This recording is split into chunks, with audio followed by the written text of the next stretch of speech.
Saudara-saudara sekalian, sebagaimana kita pahami bahwa dalam environment atau ekosistem IoT banyak sekali melibatkan perangkat-perangkat. Tentu saja produsen perangkat-perangkat ini berasal dari berbagai tempat, dari berbagai negara.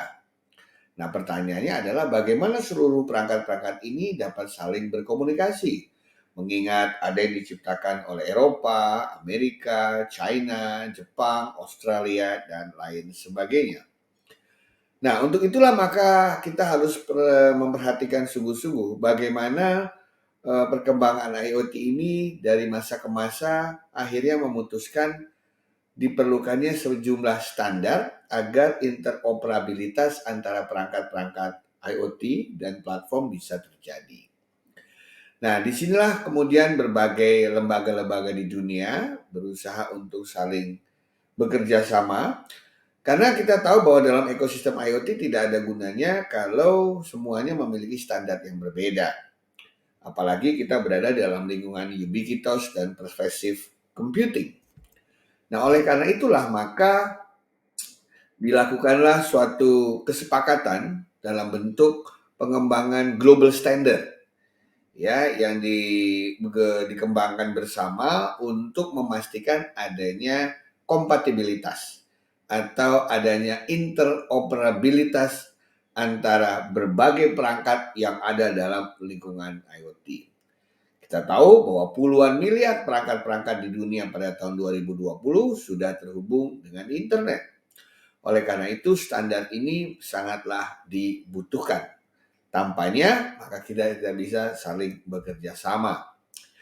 Nah, salah satu yang dikenal adalah Open Interconnect Consortium.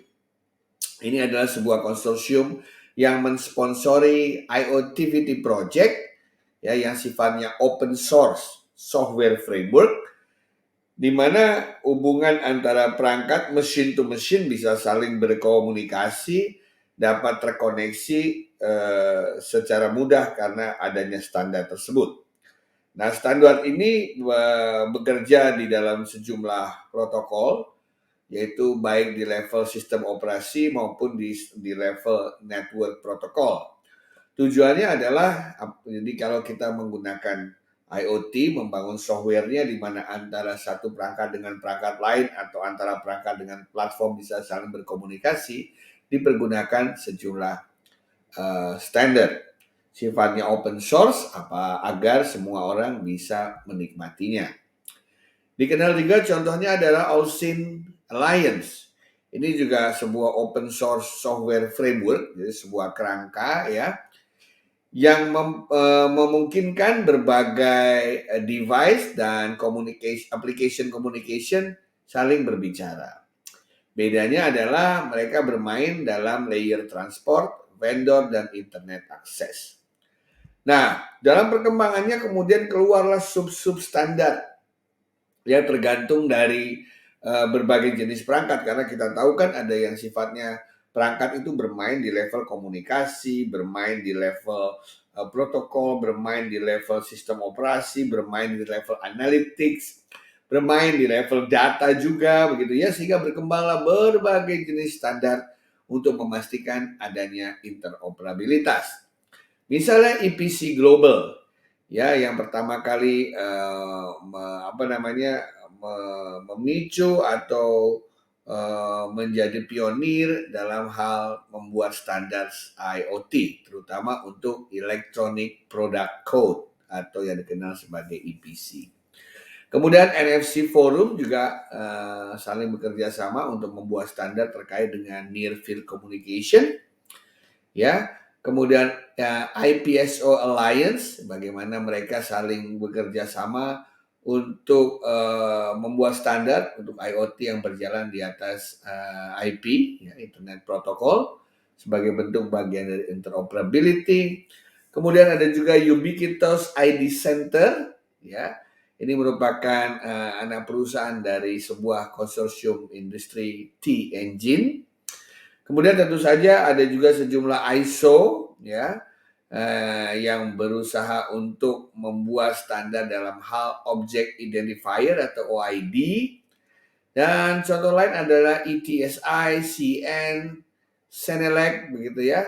Ini merupakan standar-standar yang dikembangkan oleh mereka produsen manufacture IoT yang berada di benua Eropa. Nah, apa saja komponen yang harus distandarkan? Cukup banyak, mulai dari layer application misalnya, karena kita tahu bahwa setiap industri itu kan memiliki standar ya. Kita bicara di industri pertambangan, industri kedokteran misalnya, industri pendidikan, kemudian industri telekomunikasi, ya, industri pemerintahan ya. Kemudian juga dalam hal di level bisnis proses, di level analytics, di level bisnis itu sendiri. Juga banyak sekali standar yang kita temui. Apalagi kalau kita bicara mengenai ERP, SCM, ya, CRM gitu ya. Kemudian juga dalam hal connectivity, ya, connectivity dalam hal layanan. Ya, apalagi kita juga layanan-layanan sekarang dalam bentuk bisnis banyak sekali, baik yang sifatnya bersifat cloud atau yang bersifat seamless atau yang bersifat on premise gitu ya. Belum platform. Platform itu kan tidak hanya bermain di level device, tapi ada juga platform untuk network, platform untuk aplikasi, dan yang paling penting adalah terkait dengan level-level intelligence system.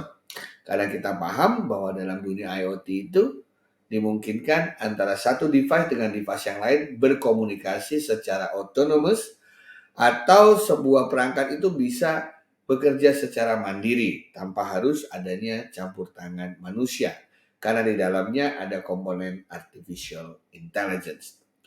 Dan Forrester Technology Ranger memperlihatkan begitu berkembangnya ya teknologi IoT ini dalam hal adopsi itu cukup cepat ya, terutama untuk masyarakat modern. Dan sebagai kesimpulan, saudara-saudara sekalian, standar itu berkembang terus, ya, gradually evolve, tentu saja sejalan dengan kebutuhan IoT, sejalan dengan kebutuhan global dan juga perkembangan zaman. Kemudian customer mulai shift ya. Kalau dulu kebanyakan IoT itu fokusnya di hardware ya. Tapi karena sekarang hardware-nya sudah seamless, sudah plug and play ya, sudah open, maka mereka sekarang mulai lari ke dari sistem software-nya. Software yang cerdas, software yang smart, ya, juga bagaimana bisa menghasilkan data yang bisa dianalisis sehingga terjadi suatu lingkungan yang intelligence. Nah, di industrinya sendiri IoT mulai dipergunakan di berbagai sektor yang tadinya hanya dimonopoli oleh sektor-sektor manufacturing, fisik gitu ya, pembuatan produk-produk, tapi sekarang sudah masuk juga ke dalam industri jasa. Last but not least, dalam hal communication, yang selalu menjadi concern orang tahu bahwa sesuatu yang memiliki manfaat menyertai pula resikonya. Jadi dalam industri IoT di bidang komunikasi itu mereka banyak berkembang teknologi-teknologi yang terkait dengan bandwidth, quality, dan yang paling penting adalah security.